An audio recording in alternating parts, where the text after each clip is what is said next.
Good morning. Good morning. How's everybody? Today is Tuesday, March 3rd, 2020. It is 7:15 a.m. Central Standard Time. Welcome to my channel. Thank you for taking time out to be here with me as I read my Bible, because this is what I'm going to be doing every morning for my New Year's resolution. This is the Bible I'm using, New Believers Bible Compact. The link to this particular Bible is in the description, as well as this guide that I use to keep me on track. To keep me on track, we got. Oh, now it wants to refresh. I didn't do that. This is the cover of the book that I'm using. It is nope, that's not the cover. Good grief. Okay. It's gonna be one of them days when I'm having technical issues, but I'm gonna push through. Okay, here we go. Diane's Story. It's a woman's guide to reading the Bible in a year, a life-changing journey into the heart of God. This is the guide that I'm using. It's a Kindle download. It's also available in hardcover. If you're listening to this in the live stream or on the replay, you do not have to be a woman to listen. It just happens to be what I'm using. We are in week 10. Let me go back a little bit. Week number 10 of reading the Bible. And this week's theme is it's called Wilderness Travails or Travels. No, it's not Travels. Travails. Wilderness Travails.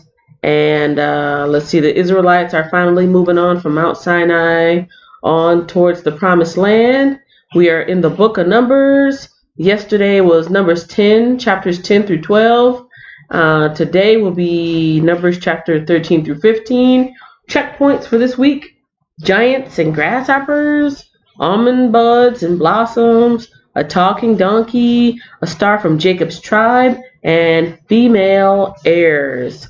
That is what's going on for this week's reading. So let me jump in and do did I say hello? I know I saw somebody in there, but I don't think I said hello. Okay, yeah, I did not say hello. So good morning. Erica Benet Vlogs was the early bird today that said, good morning, everybody, with the heart. The Wiz says morning. Life of Key, good morning. The Wiz, you have a kimono on the wall. Very astute of you. However, you didn't notice it yesterday. Yeah. I'm trying to clear out my room, my home, clearing out my home in general. And I'm taking my favorite things and putting them in one spot, and everything that's not my favorite, all the leftovers, will eventually be moved on out because I'm trying to simplify my life. So okay, yes, I did see everybody in the room so far. Unless you're hiding on the background lurking, that's okay. You can lurk, just give me a thumbs up. All right, 13, 14, and 15 is today, which means I did 10, 11, and 12 yesterday, right? All right, time for the recap. Okay, 4 people in the room. Let me get one more thumbs up. Even if you pop right back out, just give me a thumbs up. Let me know that you care. Let YouTube know what a fine job I'm doing. You got it. All right, let's do a recap. Yesterday was chapter 10, talking about silver trumpets. Silver trumpets is what the Lord told Moses that he wanted to be made. So this was going to be like the sound. When you hear the trumpets, depending on what kind of sound that you hear, we're either moving, or we're going to have a meeting, or the leaders are going to get together. So that was the point of the silver trumpets. The Israelites leave Sinai. That also happened in chapter 10. Chapter 11, the people start to complain to Moses. Now at this point, they're still eating manna that falls from the sky, and that's all there is to eat, just manna. And they're like, we want some meat. We want meat. We want meat. And so let's see. Moses started to complain too. He's like, Lord, I got to deal with all these hungry people. It's a little bit too much for me. Why do I have to do all this by myself? And the Lord tells Moses to choose 70 leaders. So he chooses 70 leaders. The Lord sends quail, the little birds, quail. So blows in the wind, and here comes some quail, and they have more than enough meat. Then in chapter 12, the complaints of Miriam and Aaron. So they're complaining about Moses, who married a Cushite woman. And yeah, she ended up walking away with a not too pleasant skin issue. So that was that. All right, today 13, 14, 15. Looks like the first part's going to be a long list of names, and then the rest looks like a narrative. So let's jump in, shall we? Let's shall. All right, chapter 13, talking about 12 scouts. You know I'm thinking of Boy Scouts, right? Or at least Girl Scouts. It's Girl Scout season. But no, these are regular scouts. You know, people that go ahead, like, okay, what's going on in that land over there? We can't all move. We're going to take a handful of people and y'all go check it out and come back and tell us what's up. So these are 12 scouts that explore Canaan. The Lord now said to Moses, send out men to explore the land of Canaan, the land I am giving to the Israelites. Send one leader from each of the 12 ancestral tribes. So Moses did as the Lord commanded him. He sent out 12 men, all tribal leaders of Israel, from their camp in the wilderness of Paran. These were the tribes and the names of their leaders. The tribe of Reuben had Shammua, son of Zakur. The tribe of Simeon had Shaphat, who was the son of Hori. The tribe of Judah sent out Caleb, son of Jephunneh. The tribe of Issachar sent out Igal, who was the son of Joseph. The tribe of Ephraim sent out Hoshea, the son of Nun. The tribe of Benjamin sent out Palti, who was the son of Raphu. The tribe of Zebulun sent out Gadiel, the son of Sodi. Tribe of Manasseh, who was the son of Joseph, sent out Gadi, who was the son of Susi. The tribe of Dan sent out Amiel, son of Gemali. The tribe of Asher sent out Sethur, who was the son of Michael.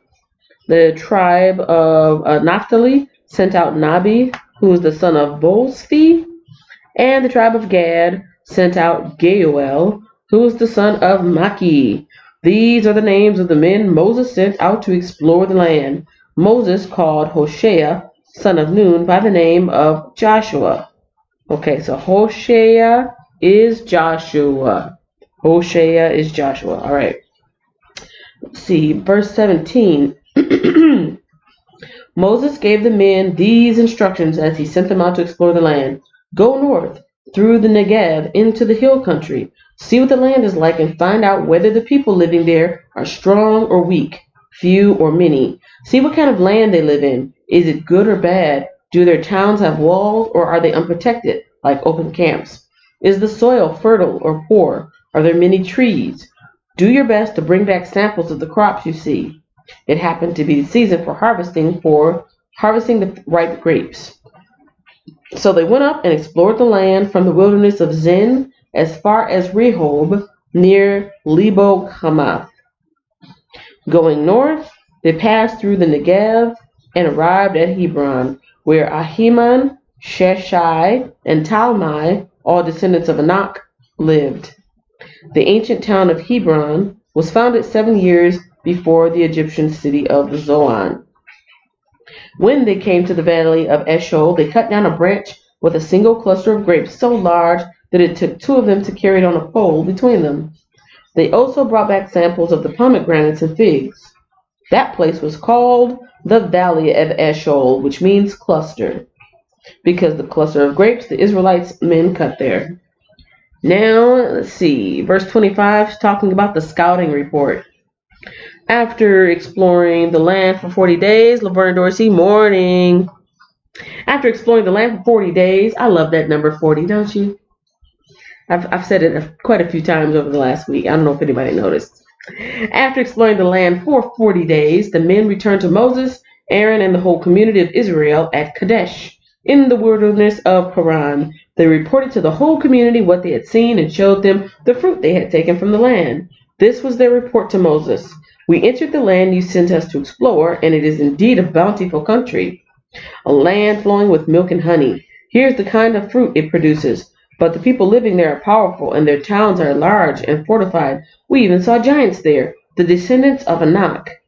The Amalekites live in the Negev, and the Hittites, Jebusites, and Amorites live in the hill country. The Canaanites live along the coast of the Mediterranean Sea and along the Jordan Valley. But Caleb tried to quiet the people as they stood before Moses. "Let's go at once to take the land," he said. "We can certainly conquer it." But the other men who had explored the land with him disagreed. "We can't go up against them. They are stronger than we are."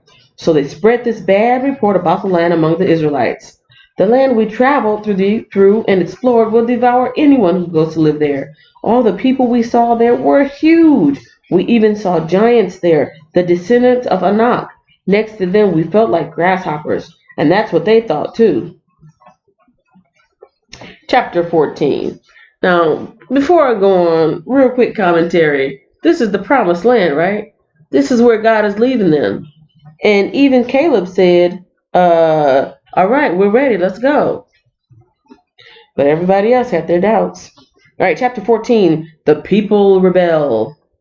Then the whole community began weeping aloud, and they cried all night. Their voices rose in a great chorus of protest against Moses and Aaron. "If only we had died in Egypt, or even here in the wilderness," they complained. "Why is the Lord taking us to this country only to have us die in battle? Our wives and our little ones will be carried off as plunder. Wouldn't it be better for us to return to Egypt?" Then they plotted amongst themselves. "Let's choose a new leader and go back to Egypt." Then Moses and Aaron fell face down on the ground before the whole community of Israel. Two of the men who had explored the land, Joshua, son of Nun, and Caleb, son of Jephunneh, tore their clothing. They said to all the people of Israel, "The land we traveled through and explored is a wonderful land, and if the Lord is pleased with us, he will bring us safely into that land and give it to us. It is a rich land flowing with milk and honey. Do not rebel against the Lord, and don't be afraid of the people of the land. They are only helpless prey to us. They have no protection, but the Lord is with us. Don't be afraid of them." But the whole community began to talk about stoning Joshua and Caleb. Then the glorious presence of the Lord appeared to all the Israelites at the tabernacle. And the Lord said to Moses, "How long will these people treat me with contempt? Will they never believe me, even after all the miraculous signs I have done among them? I will disown them and destroy them with a plague. Then I will make you into a nation greater and mightier than they are." Then I will make you into a nation. Verse 13, Moses intercedes for the people, but Moses objected. "What will the Egyptians think when they hear about it?" he asked the Lord. "They know full well the power you displayed in rescuing your people from Egypt. Now, if you destroy them, the Egyptians will send a report to the inhabitants of this land, who have already heard that you live among your people. They know, Lord, that you have appeared to your people face to face, and that your pillar of cloud hovers over them. They know that you go before them in the pillar of cloud by day and the pillar of fire by night.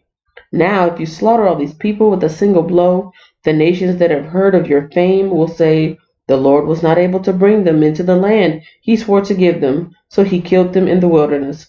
Please, Lord, prove that your power is as great as you claimed. For you said, 'The Lord is slow to anger and filled with unfailing love, forgiving every kind of sin and rebellion.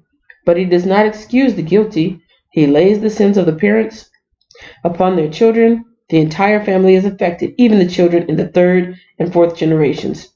In keeping with your magnificent, unfailing love, please pardon the sins of this people, just as you have forgiven them ever since they left Egypt." Quick question and commentary. Has anyone ever heard of generational curses?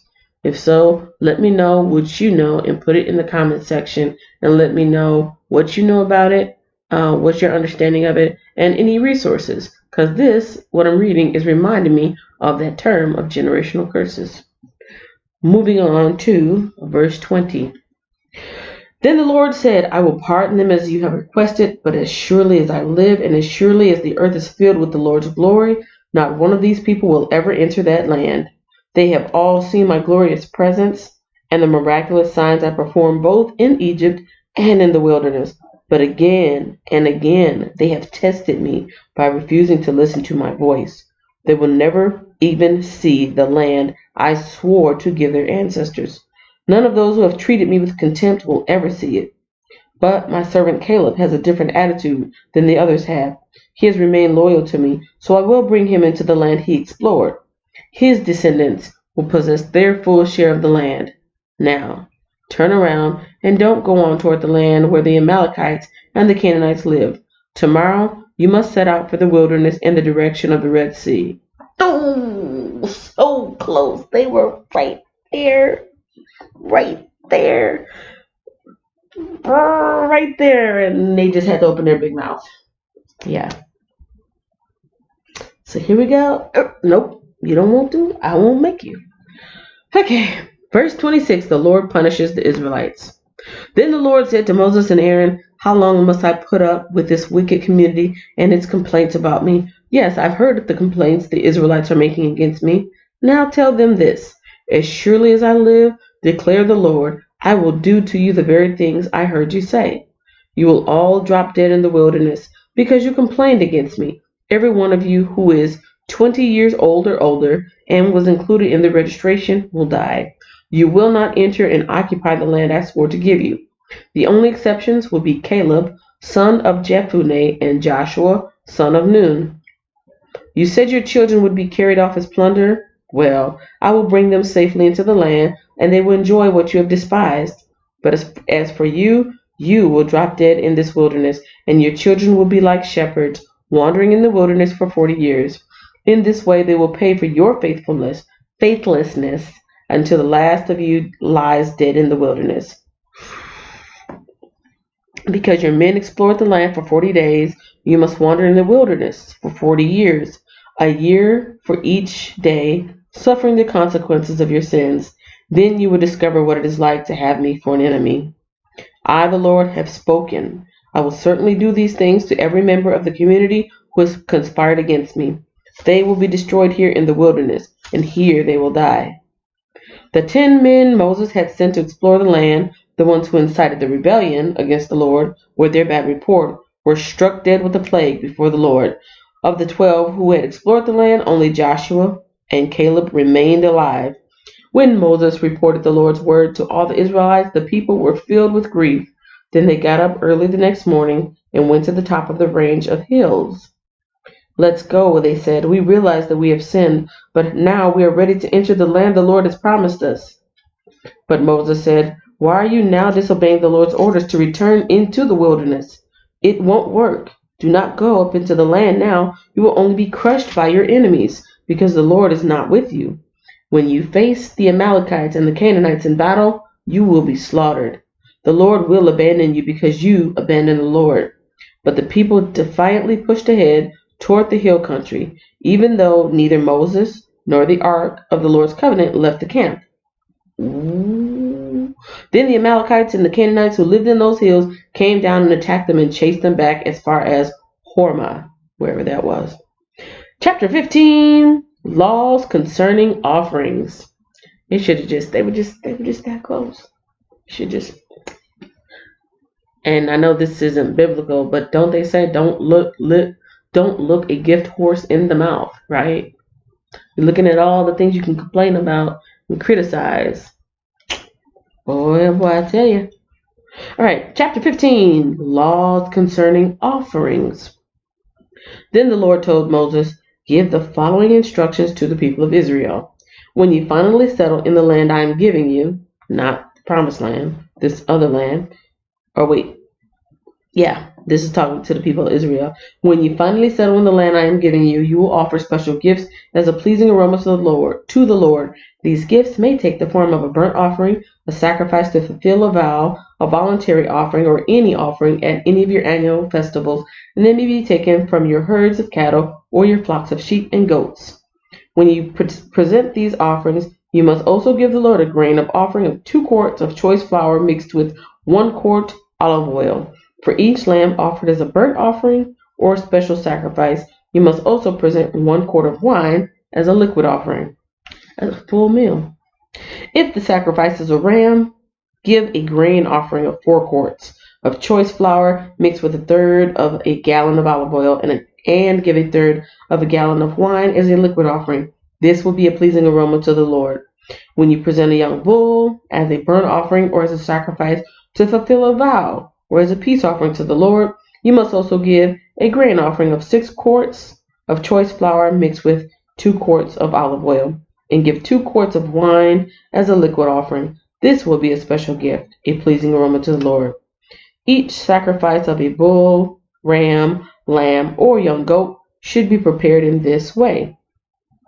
Follow these instructions with each offering you present. All of you native-born Israelites must follow these instructions when you offer a special gift as a pleasing aroma to the Lord. And if any foreigners visit you or live among you and want to present a special gift as a pleasing aroma to the Lord, they must follow these same procedures. Native-born Israelites and foreigners are equal before the Lord and are subject to the same decrees. This is a permanent law for you to be observed from generation to generation. The same instructions and regulations will apply both to you and to the foreigners living among you.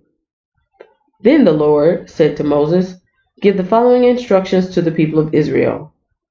When you arrive in the land where I am taking you and eat the crops that grow there, you must set some aside as a sacred offering to the Lord. Present a cake from the first of the flour you grind and set it aside as a sacred offering, as you do with the first grain from the threshing floor. Throughout the generations to come, you are to present a sacred offering to the Lord each year from the first of your ground flour. But suppose you unintentionally fail to carry out these commands that the Lord has given you through Moses, and suppose your descendants in the future fail to do everything the Lord has commanded through Moses. If the mistake was made unintentionally and the community was unaware of it, the whole community must present a young bull for a burnt offering as a pleasing aroma to the Lord. It must be offered along with its prescribed grain offering and liquid offering, and with 1 male goat for a sin offering. With it, the priest will purify the whole community of Israel, making them right with the Lord, and they will be forgiven. For it was an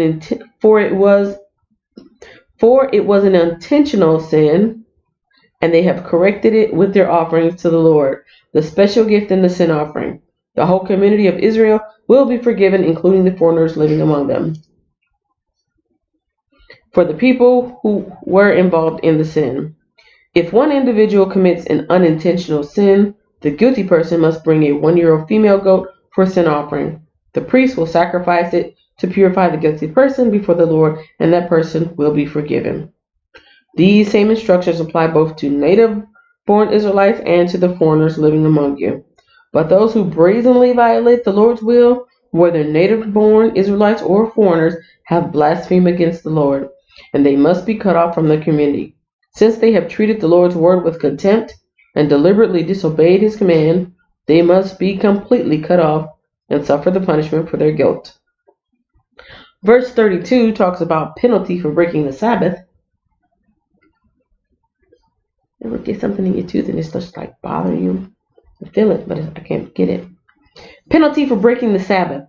Verse 32. One day, while the people of Israel were in the wilderness, they discovered a man gathering wood on the Sabbath day. The people who found him doing this took him before Moses, Aaron, and the rest of the community. They held him in custody because they did not know what to do with him. Then the Lord said to Moses, "The man must be put to death. The whole community must stone him outside the camp." So the whole community took the man outside the camp and stoned him to death, just as the Lord had commanded. Verse 37 is talking about tassels on clothing. Then the Lord said to Moses, "Give the following instructions to the people of Israel. Throughout the generations to come, you must make tassels for the hems of your clothing and attach them with a blue cord. When you see the tassels, you will remember and obey all the commands of the Lord instead of following your own desires and defiling yourselves, as you are prone to do. The tassels will help you remember that you must obey all my commands and be holy to your God. I am the Lord your God who brought you out of the land of Egypt, and I might be your God. I am the Lord your God." That is the conclusion for today. Double check. Yes, 13, 14, and 15. And that is that. So what did you guys think about today's reading?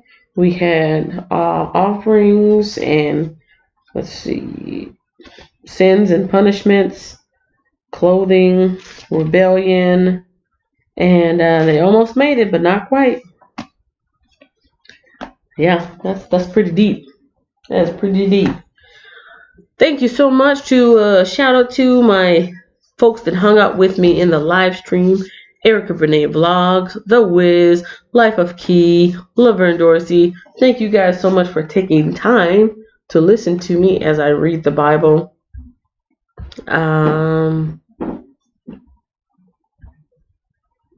Let's see what else.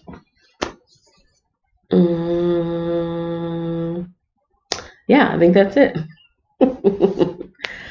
I am so thankful, Lord, for the continued opportunities to read your word and understand you and learn about you so that I can improve my life through your word. And I pray that everybody that listens to it, either in the live stream or on the replay, is blessed by the words and is also encouraged to learn more about you by reading their Bible. Amen. See y'all tomorrow.